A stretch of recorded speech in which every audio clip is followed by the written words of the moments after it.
Olá, tudo bem? Vamos para mais um estudo? Hoje veremos o capítulo 5 do livro de Daniel. O capítulo 5 é o registro da queda do Império Babilônico. Essa queda ocorreu em 13 de outubro de 359 a.C.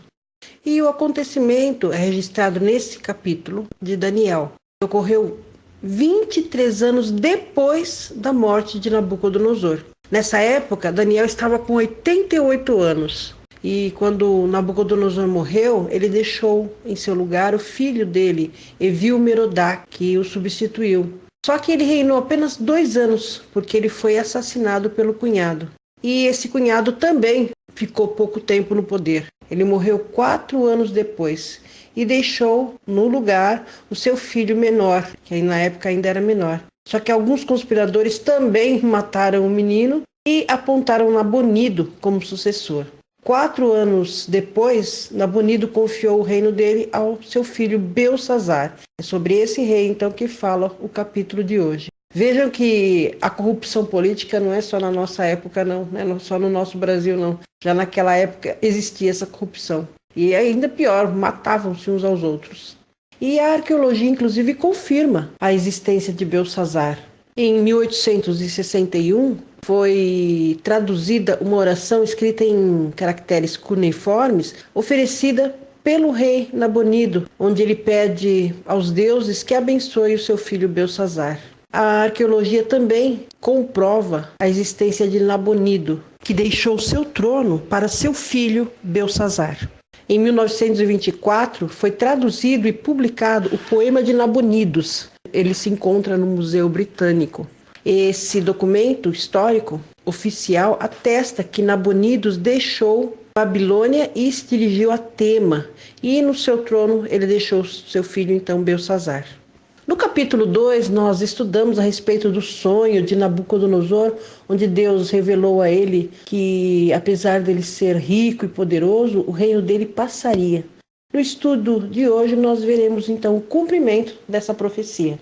Através da profecia, Deus revelou com 70 anos antes de Ciro nascer que ele é quem dominaria o Império Babilônico. E, inclusive, foi revelado também a estratégia que Ciro usaria para invadir esse império. Nosso Deus realmente é sabedor de todas as coisas. Deus também revelou que o povo seria liberto após 70 anos de cativeiro, ou seja, de 606 a 605 até o ano 536, 535. Essas profecias nós encontramos nos livros de Jeremias, no capítulo 25, versos 11 e 12, e também em Isaías 45, versículo 1. Vamos ao estudo então. Verso 1 diz o seguinte: O rei Belsazar deu um grande banquete a 1000 dos seus grandes e bebeu vinho na presença dos 1000. Veja aí, o texto está dizendo que o rei aí deu um grande banquete. Mas o momento não era bom para isso, não era próprio para isso, porque tinha uma cidade ali próxima à Babilônia, chamada Sipar, que havia sido dominada pelos inimigos. E o seu pai havia sido, inclusive, capturado e a cidade estava cercada pelos inimigos. Só que Belsazar confiava nas fortificações que a cidade oferecia. Veja só, os muros da cidade tinham 120 metros de altura e 30 metros de largura. Esse muro era tão largo que passavam 6 bigas lado a lado no topo dos muros. Biga era o meio de transporte antigo dos romanos. E olha só, então cabiam 6, uma ao lado da outra. E a altura dos muros, aí de 120 metros, corresponde a 40 andares de um edifício. Realmente era uma grande fortificação. E por isso é que o rei estava ali tranquilo, confiando. Quanto à largura, corresponde a 4 postes desses de rua que nós conhecemos, de luz. Um poste mede 8 metros, então a largura desses muros eram de 4 postes, realmente muito grandes. E esses muros tinham 100 portões de bronze polido. Os armazéns da cidade também estavam lotados de alimento. E o rio Eufrates trazia água para dentro da cidade em abundância e cercava também a cidade. Mas ao invés dele planejar e se preparar contra os inimigos, Ele resolveu então, como nós lemos aí, dar uma grande festa, um banquete para 1000 pessoas. Esse banquete era regado a vinho e também a orgia. Inclusive, um enorme salão de mais ou menos 52 metros de comprimento e 17 de largura foi descoberto no local onde ficavam os jardins suspensos da Babilônia, onde provavelmente era o salão utilizado aí para os banquetes. E na metade de um dos lados fica um vão, onde provavelmente era o trono onde o rei ficava. Por esse motivo, então, o rei se sentia protegido. Tinha fortificações, tinha soldados que trabalhavam para ele, a cidade cercada pelo rio, comida e água em abundância, ele estava ali então tranquilo. Vamos ver o que acontece em seguida nos versos 2 a 4. Havendo Belçazar provado o vinho, mandou trazer os vasos de ouro e de prata que Nabucodonosor, seu pai, tinha tirado do templo que estava em Jerusalém, para que bebessem por eles o rei e os seus grandes, as suas mulheres e concubinas. Então trouxeram os vasos de ouro que foram tirados do templo da casa de Deus, que estava em Jerusalém, e beberam por eles o rei, os seus grandes, as suas mulheres e concubinas. Beberam vinho e deram louvores aos deuses de ouro e de prata e de bronze, de ferro, de madeira e de pedra. Aquele rei, não contente com a bebedeira e com as orgias ali idolátricas, mandou também trazer os utensílios que eram usados anteriormente no santuário de Deus em Israel e começa então a se embriagar naqueles recipientes que outrora haviam recebido sangue ali de cordeiros, representando o sangue de Jesus. Até mesmo para um pagão, esse ato do rei era considerado um sacrilégio. Não é verdade? O pecado realmente é assim.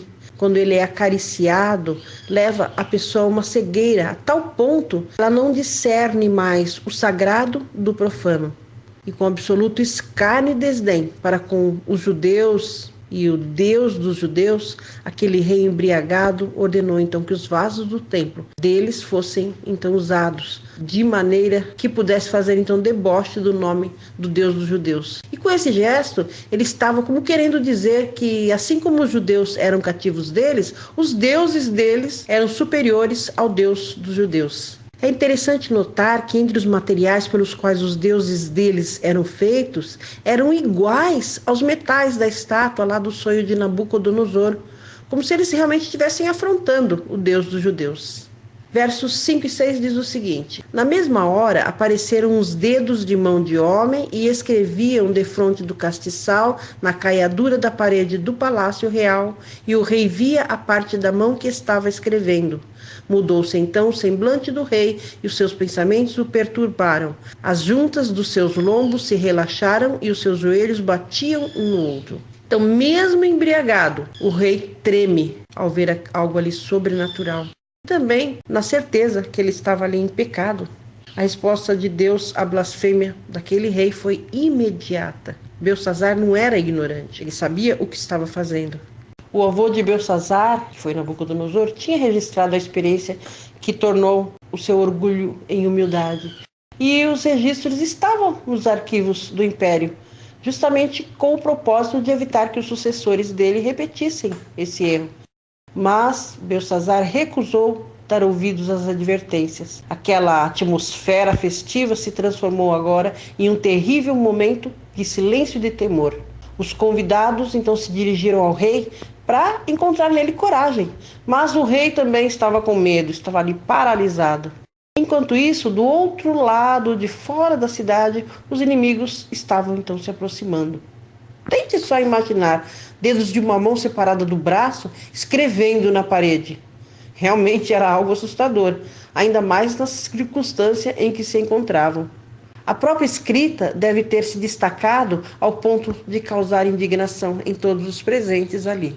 Verso 7 diz o seguinte: E ordenou o rei em alta voz que se introduzissem os encantadores, os caldeus, os adivinhadores, e falou o rei e disse aos sábios de Babilônia: Qualquer que ler esta escritura e me declarar a sua interpretação será vestido de púrpura e trará uma cadeia de ouro ao pescoço, e no reino será o terceiro governante. Parece que nós já ouvimos alguma coisa semelhante antes, não é verdade? Belsazzar repete a mesma ação do seu avô, praticada muitos anos atrás. Ele manda então chamar os sábios do reino para interpretarem. E ele prometeu a eles recompensa se eles conseguissem interpretar o que estava escrito ali. Ele sabia que havia alguma coisa anormal naquela escrita. A consciência dele o estava incomodando. E quando a mente já estava entorpecida pelo vinho, o rei sentiu então um calafrio percorrendo a sua espinha. O que era aquilo?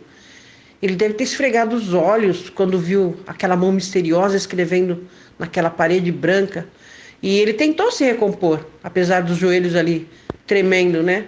E ele então dá ordem para que os encantadores e os feiticeiros fossem então trazidos ali imediatamente para interpretar o que estava escrito na parede. E prometeu que quem fizesse isso seria o terceiro no reino, ou seja, ia ocupar uma função abaixo apenas de Nabonido e dele mesmo. Realmente era um cargo bastante elevado. Versos 8 e 9 diz: Então entraram todos os sábios do rei, mas não puderam ler o escrito, nem fazer saber ao rei a sua interpretação. Nisto ficou o rei Belsazzar muito perturbado, e se lhe mudou o semblante, e os seus grandes estavam perplexos. Os magos então se concentraram na sua tarefa, mas ficou óbvio que eles não foram capazes. Belsazzar não havia aprendido a lição com o seu avô. No tempo de Nabucodonosor, ficou mais que provado que os feiticeiros e os astrólogos não passavam de charlatões. E como tal, uma vez mais, eles falharam, não puderam ler aquilo que estava escrito na parede. E isso deixou o rei ainda mais perturbado. Vejamos o que aconteceu a seguir. Versos 10 a 12. Ora, a rainha, por causa das palavras do rei e dos seus grandes, entrou na casa do banquete e a rainha disse: Ó rei, vive para sempre, não te perturbem os teus pensamentos, nem se mude o teu semblante. Há no teu reino um homem que tem o espírito dos deuses santos, e nos dias de teu pai se achou nele luz e inteligência e sabedoria como a sabedoria dos deuses. E teu pai, o rei Nabucodonosor, sim, teu pai, ó rei, o constituiu chefe dos magos, dos encantadores, dos caldeus e dos adivinhadores, porquanto se achou neste Daniel um espírito excelente, e conhecimento e entendimento para interpretar sonhos, explicar enigmas e resolver dúvidas, ao qual o rei pôs o nome de Beltesazzar. Chame-se, pois, agora Daniel, e ele dará a interpretação. Então, naquele momento, entrou ali naquele salão de festas a rainha. Possivelmente essa rainha se chamava Nitocris, que era a esposa de Nabucodonosor. Aquela confusão na sala de banquetes e a perplexidade dos sábios chegaram então aos aposentos da rainha e foi até o local onde ele estava para aconselhá-lo. Era o último recurso depois do fracasso dos sábios então da corte. E é evidente que ela não estava no banquete. Mesmo assim, ela se sentiu livre para entrar no salão sem nenhum convite formal e apta também para dar um bom conselho, porque ela estava sóbria. Ela então se lembrou de outras ocasiões em que os sábios foram desacreditados publicamente.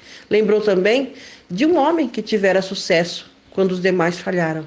Ela conhecia Daniel e fez lembrar ao rei que o hebreu tinha o espírito dos deuses, como diz o texto aí. É interessante que ela usa o termo teu pai para Belsazzar, dizendo que Nabucodonosor era pai dele.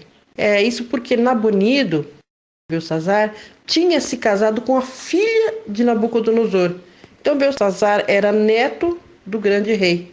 E nos templos bíblicos era comum chamar os ascendentes de pais. Nós vimos em alguns versos anteriores aí também que chamou Nabucodonosor de pai de Belsazzar, tá? Então é por esse motivo. Versos 13 a 16 agora. Então Daniel foi introduzido à presença do rei. Falou o rei e disse a Daniel: És tu aquele Daniel, um dos cativos de Judá, que o rei meu pai trouxe de Judá? Tenho ouvido dizer a teu respeito que o espírito dos deuses está em ti, e que em ti se acham a luz, o entendimento e a excelente sabedoria. Acabam de ser introduzidos à minha presença os sábios, os encantadores, para lerem o escrito e me fazerem saber a sua interpretação, mas não puderam dar a interpretação destas palavras. Ouvi dizer, porém, a teu respeito, que podes dar interpretações e resolver dúvidas. Agora, pois, se puderes ler esta escritura e fazer-me saber a sua interpretação, serás vestido de púrpura e terás cadeia de ouro ao pescoço, e no reino serás o terceiro governante. Daniel foi levado à presença do rei. Nessa época, ele tinha 80 anos e havia vivido naquela terra por 70 anos. Ele passou a maior parte da vida dele próximo à corte e deu apoio aos oficiais do império também. Ele serviu a Nabucodonosor e, inclusive, Nabucodonosor tinha assim uma alta confiança nele, né? E muito mais do que isso, ele falava com Deus e recebia instruções, revelações diretas de Deus a respeito da história do mundo. Todas essas experiências extraordinárias fizeram dele, então, uma pessoa destemida. E naquelas circunstâncias, ele estava apto para dar ao jovem desmiolado rei, que tinha cerca de 30 anos de idade, a mensagem direta de Deus, cujos vasos sagrados ele havia atrevidamente profanado. Só que Belsazzar não estava totalmente convencido do talento de Daniel, porque ele disse: se puderes ler esta escritura. O verso 17 diz: então respondeu Daniel e disse na presença do rei: os teus presentes fiquem contigo, e dá os teus prêmios a outro. Todavia, vou ler ao rei o escrito e lhe farei saber a interpretação. Veja só que coragem de Daniel. Ele repreende o rei, ele recusou a oferta que o rei lhe fizera. Aqueles que são empregados realmente no serviço do Senhor se contentam com o que Deus lhes dá. E assim ocorreu com Daniel. Como quem não deve nada a ninguém e movido pela fé e pela coragem, que era comum dele, ele disse: as tuas dádivas fiquem contigo e dá os teus presentes a outros. Vamos ver o que acontece em seguida, dos versos 18 a 21. O Altíssimo Deus, ó Rei, deu a Nabucodonosor teu pai o reino e a grandeza, glória e majestade. E por causa da grandeza que lhe deu, todos os povos, nações e línguas tremiam e temiam diante dele. A quem queriam matava, e a quem queria conservava em vida. A quem queria exaltava, e a quem queria abatia. Mas quando o seu coração se elevou e o seu espírito se endureceu para se haver arrogantemente, foi derrubado do seu trono real e passou dele a sua glória. E foi expulso do meio dos filhos dos homens, e o seu coração foi feito semelhante aos dos animais, e a sua morada foi com os jumentos monteses. Deram-lhe a comer erva como aos bois, e do orvalho do céu foi molhado o seu corpo, até que conheceu que o Altíssimo Deus tem domínio sobre o reino dos homens, e a quem quer constitui sobre ele. Daniel então contou ao rei o que Deus fizera ao seu avô, Nabucodonosor. Ele tinha acesso a esse arquivo, mas desprezou. E agora Daniel então o faz lembrar. Veja o que acontece em seguida nos versos 22 e 23. E tu, Belsazzar, que és seu filho, não humilhaste o teu coração, ainda que soubeste tudo isso. Porém, te elevaste contra o Senhor do céu, pois foram trazidos à tua presença os vasos da casa dele. E tu, os teus grandes, as tuas mulheres e as tuas concubinas, bebestes vinho neles. Além disso, deste louvores aos deuses de prata, de ouro, de bronze, de ferro, de madeira e de pedra, que não veem, não ouvem, nem sabem. Mas a Deus, em cuja mão está a tua vida e de quem são os teus caminhos, a ele não glorificaste. O que Daniel disse ali ao rei podia custar-lhe a vida, mas mesmo assim ele teve coragem e fez. Por que Belsazzar aceitou aquelas palavras de Daniel assim tão mansamente? Podia ser considerado até uma traição por aqueles que o rodeavam, não é verdade?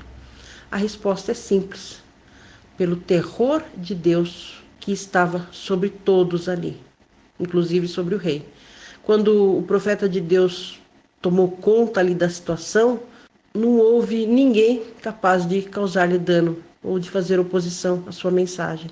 Ellen White disse: a oportunidade de conhecer e obedecer ao verdadeiro Deus tinha-lhe sido dada, mas não tinha sido levada ao coração, e ele estava prestes a colher as consequências da sua rebelião.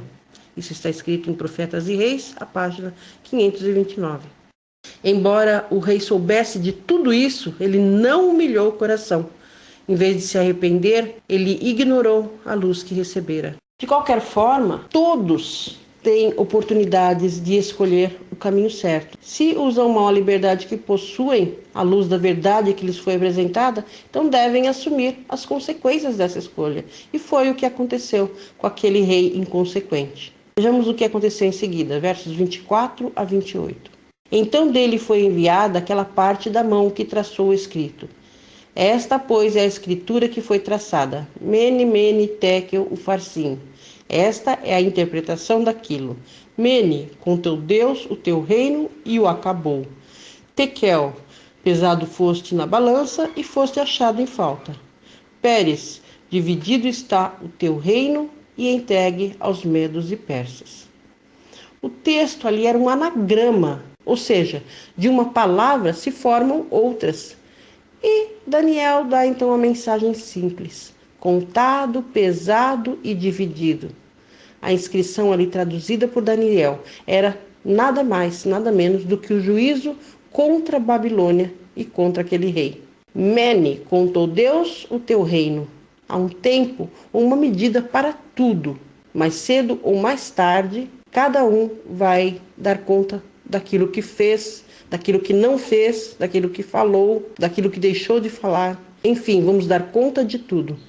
A Bíblia diz em Eclesiastes, no capítulo 3, versos 1 e 2, que há tempo determinado para tudo. Há tempo para nascer, para morrer, para plantar. Um médico, com toda a habilidade que ele tem, ele não pode fazer o tempo voltar atrás. A ciência também, com todas as suas conquistas espaciais e descobertas, não pode parar o tempo, ou mesmo repetir o tempo. A vida daquele rei foi analisada por Deus e o resultado não foi nada bom. Tekel, que quer dizer pesado, a balança ainda é o símbolo de justiça hoje em dia. Quase todos os povos pagãos acreditavam que um dos deuses pesava os atos das pessoas depois da morte para determinar qual seria o seu destino. E os egípcios chamavam esse deus de Der-Anubis. Ele tinha um corpo de homem e a cabeça de chacal. Ele era representado de pé nos portais da morte e tinha uma balança da justiça nas mãos para pesar os atos da pessoa que havia morrido e determinar qual seria então a sua punição. Essa ideia teve origem em Babilônia, onde os deuses eram representados portando uma balança nas mãos. Gravuras chinesas também, representando as regiões infernais, revelavam uma balança, com as iniquidades do pecador em um dos pratos e os atos bons no outro. Também a mitologia grega usa esses mesmos símbolos. A interpretação de Daniel sobre Tekel teve então um significado muito solene para Belsassar. A balança de Belsassar pendeu decididamente para um dos lados. Ele havia sido pesado na balança e achado em falta. Pérez quer dizer, dividido foi o teu reino. Aquela atitude do rei Ciro, de como ele desviou o rio Eufrates por algumas horas para que os soldados ali do seu grupamento passassem pelo leito seco do rio e invadisse o império, foi mencionado em detalhes pitorescos e chegam até nós hoje por meio dos historiadores Heródoto e Xenofonte. Naquela mesma noite, os persas então desviaram o curso do rio Eufrates, que cruzava ali Babilônia, entraram por baixo dos muros, pelo leito seco, e mataram os soldados que estavam ali sonolentos. O período da cabeça de ouro da estátua de Daniel, que nós já estudamos, estava então acabando. Os braços de prata agora é que dominariam o cenário histórico. E Deus é maravilhoso. Através da arqueologia são feitas muitas descobertas, apoiando então o que a Bíblia afirma. E descobertas arqueológicas também têm apoiado esse testemunho. O cilindro de Ciro, que se encontra no Museu Britânico, lá em Londres, relata a vitória de Ciro e diz que não houve batalha. Os babilônicos simplesmente aceitaram a submissão ao rei Dario, que era Medo. Posteriormente, então, o reino foi também dividido com os persas, por isso o Império Medo-Persa. Naquela noite, o rei Belsazar, então, foi morto, e aquela gloriosa cabeça de ouro, representando ali o Império Babilônico, teve um fim sem glória e de forma desprezível. É interessante notar que a profecia menciona, como nós já dissemos anteriormente, 70 anos antes do rei Ciro nascer, que era ele que invadiria e venceria o Império Babilônico. Nós já mencionamos, né? Jeremias 25, 11 e 12, também Isaías 45, verso 1, e também no capítulo 44 aí de Isaías, nos versos 27 e 28. E, inclusive, a profecia revela qual seria a estratégia usada por ele para a invasão. E essa história se relaciona também com os nossos dias. Veja o que diz Apocalipse 16, 12. O sexto anjo derramou a sua taça sobre o grande rio Eufrates, e a sua água secou-se para que se preparasse o caminho dos reis que vêm do Oriente. Essa praga derramada sobre o rio Eufrates é uma das pragas que ocorrerão antes da volta de Jesus. É claro que é uma profecia, e por ser uma profecia, usa uma linguagem simbólica. Na profecia, esse secamento do rio Eufrates representa o preparo das condições tanto políticas quanto sociais para a volta de Jesus. A Babilônia mística, ou seja, a igreja corrupta hoje que fez uma confusão na verdade e levou muitos após si, carrega muito da Babilônia física mesmo. Aquela Babilônia de Belsazar carrega a idolatria, vestes, ritos, deuses, etc. E fez também, como nós dissemos, uma grande confusão na palavra de Deus. Por isso é que se chama Babilônia. A Babilônia física veio da Torre de Babel, onde Deus então frustrou os planos ali daqueles homens, confundindo sua língua. Assim como o santuário terrestre era um exemplo do serviço de intercessão de Jesus por nós, a Babilônia física é também uma tipologia, um exemplo, uma figura da Babilônia mística ou espiritual. Veja aqui um paralelo da Babilônia física com a Babilônia mística. A igreja apóstata, como nós dissemos, é chamada no Apocalipse de Babilônia. Ciro assinou um decreto para que os judeus pudessem voltar para Jerusalém. Assim, então, Ciro é considerado o libertador dos judeus. E Jesus não só é considerado como o nosso libertador. Infelizmente, poucos judeus voltaram para Jerusalém, porque a maioria tinha se acomodado ali em Babilônia, havia prosperado, havia crescido. Assim também, muito em breve, Jesus voltará para nos libertar deste mundo de pecado. Mas muitas pessoas estão aqui acomodadas com seus bens e não querem abandonar os seus bens para seguir a Jesus. No capítulo 18 de Apocalipse, nos versos 2 a 4, diz assim: E ele clamou com voz forte, dizendo: Caiu a grande Babilônia, e se tornou morada de demônios, e guarida de todo espírito imundo, e guarida de toda ave imunda e detestável, porque todas as nações têm bebido do vinho da ira da sua prostituição. E os reis da terra se prostituíram com ela, e os mercadores da terra se enriqueceram com a abundância de suas delícias. Ouvi outra vez do céu dizer: Sai dela, povo meu, para que não sejas participante dos seus pecados e para que não incorras nas suas pragas. O mesmo orgulho, a mesma rebelião que causaram a queda da antiga Babilônia será o que causará a queda da atual Babilônia. As fortificações de Babilônia, aquela cidade fantástica com seus jardins suspensos, virou ruína. Mas o conteúdo de Babilônia não está morto.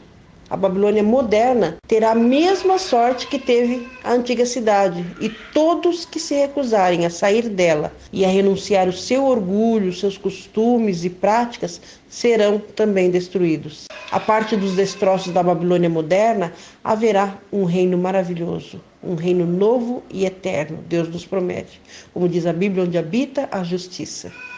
Terminando então, versos 29 a 31 diz: Então Belsazar deu ordem e vestiram a Daniel de púrpura.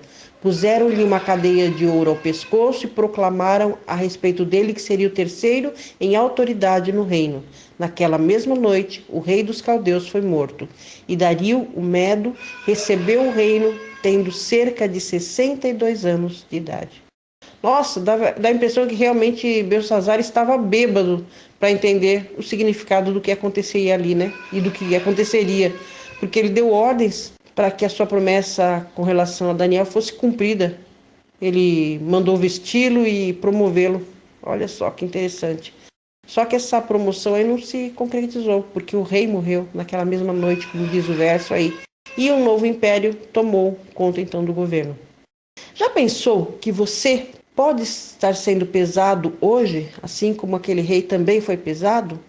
Hoje é o dia da salvação.